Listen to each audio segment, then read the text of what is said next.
ప్రభస్సు महाभक्ति महाभक्ति महाभक्ति జీవనమే పావనమై ప్రసరించును తేజస్సు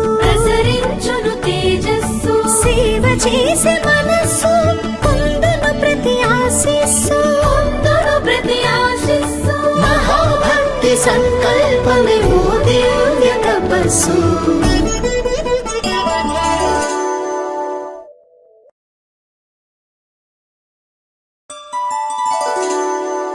హృదయంలో ఉదయించిన ఉషస్సు महाभक्ति महाभक्ति महाभक्ति ధ్యానంతో ప్రభవించిన ప్రభస్సు महाभक्ति महाभक्ति महाभक्ति జీవనమే పావనమై ప్రసరించును తేజస్సు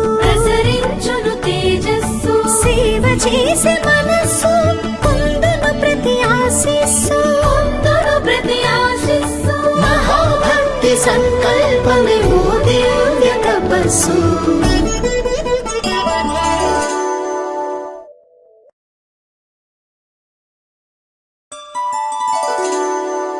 హృదయంలో ఉదయించిన ఉషస్సు महाभक्ति महाभक्ति महाभक्ति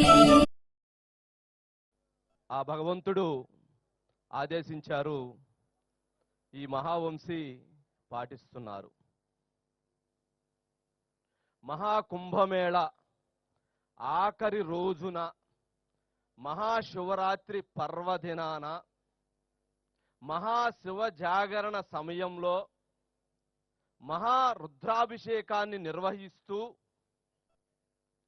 మహాలింగోద్భవ కార్యక్రమాన్ని కొనసాగిస్తూ మహాశివపార్వతుల కళ్యాణంతో పాటు మహాభక్తి లోగో ఆవిష్కరణ కార్యక్రమానికి శుభ ప్రారంభానికి విచ్చేసినటువంటి సనాతన ధర్మ పరిరక్షకుడు ఆంధ్రప్రదేశ్ రాష్ట్ర ఉప ముఖ్యమంత్రి వర్యులు పవన్ కళ్యాణ్ గారు ఇక్కడికి రావటం నిజంగా మహాభక్తి మహాగ్రూప్ చేసుకున్నటువంటి ఎన్నో జన్మల పుణ్యఫలం.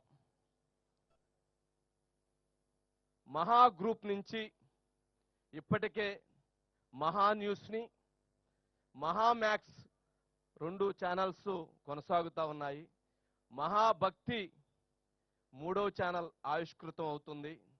ఆ 3వ ఛానల్ మహాభక్తి ఛానల్ని సనాతన ధర్మం కోసం పోరాటం చేస్తూ అందరూ బాగుండాలి, అందులో నేను బాగుండాలి అనేటువంటి లక్ష్యంతో నడిపిస్తున్నటువంటి పవన్ కళ్యాణ్ గారు ఇప్పుడు ఆ కార్యక్రమాన్ని కొనసాగిస్తారు. వారు మాట్లాడుతారు.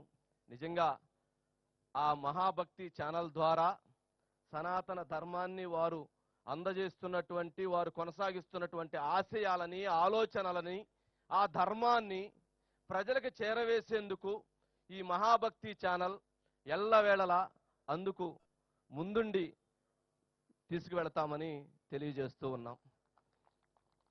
Thank you sir. మీరు